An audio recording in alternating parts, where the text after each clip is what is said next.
Oxu məsələni oxur. Dərzi bir metr uzunluğunda parçadan 6 desimetr 4 santimetr istifadə etdi. 7 santimetr parça qaldı. Aha. Dərzin nə qədər parçası var idi? 1 metrdə parçası var idi. 1 metrdə 100'dür. 100 santimetr yazırıq. 1 metr bərabərdir 100 santimetr. Aha. Markeri ver. Aha 1 metr bərabərdir. 100 nə? 100 nə? Santimetr. Buyur, markeri dəyiş. Bağla onu. Bağla onu. Aha. Nə qədər istifadə etdi oxur? Ne kadarını?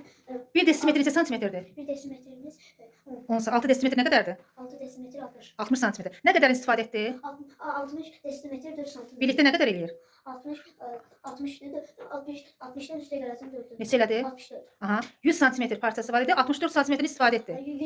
100'dən də 100'dən də 64'ün çıxırıq. 100'dən çıx görüm alt-alta 64'ü. Bayaq göstərdim. Necə çıxırıq? 100. Çıxılsın 64.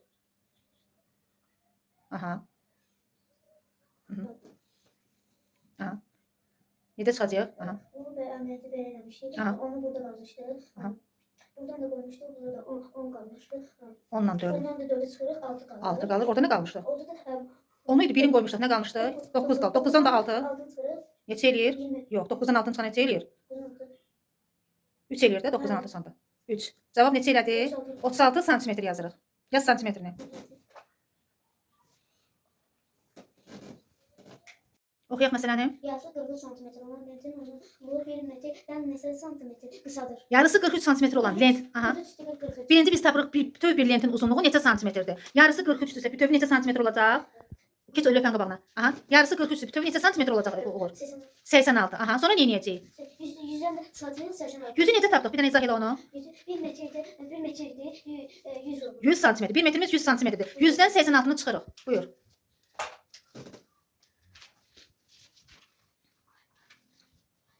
Harda yazırıq 86'nı? Oxur. Aha. Mhm. Hem birinde burada bura 10 olur. Bunu da bana bulduk. Cevap nasıl? Aha. Hem birinde ondan altın çıkıyor. Aha. Neçə eləyir? Ondan altdan çıxdıq. 4. 4. 4 kalır. Buradan da sıkmıştık. Orası sıfırlanmışdı. Sıfırlanmıştı. Burada 9 olur. 9'dan da 8 kalır. Aha. 9'dan 8 çıxanda 1. 9'dan 8 çıxır oxur. Aha. 1. Neçə santimetr qısa oldu? 14 santimetr yaz zəhmət olmasa. Deməli yarısı 43 santimetr olan lentin uzunluğu, bütöv lentin uzunluğu oldu 86 santimetr. 100'dən də 86 çıxdıq oldu 14 santimetr. Deməli 86 100 santimetrdən 1 metrdən 14 santimetr qısadır. 3 desimetrin 2 qatı 80 santimetrdən neçə santimetr qısadır? 3 desimetr 30'du. 30 santimetr yazırsan. 3 desimetr bərabərdir 30 santimetr. Biraz sürətli. Desimetr ma Emil, Uğur. Desimetr bərabərdir. Neçə santimetr oldu? 30. 30 santimetr. Aha. 3 desimetrin 2 qatı nə qədər eləyir? 3 desimetr 2 qatı deyil. 2 katı 60 olur. 60 80'den de 60 çıkıyor. Aha 80 çıxsın 60. 60. Çıx 60'ı.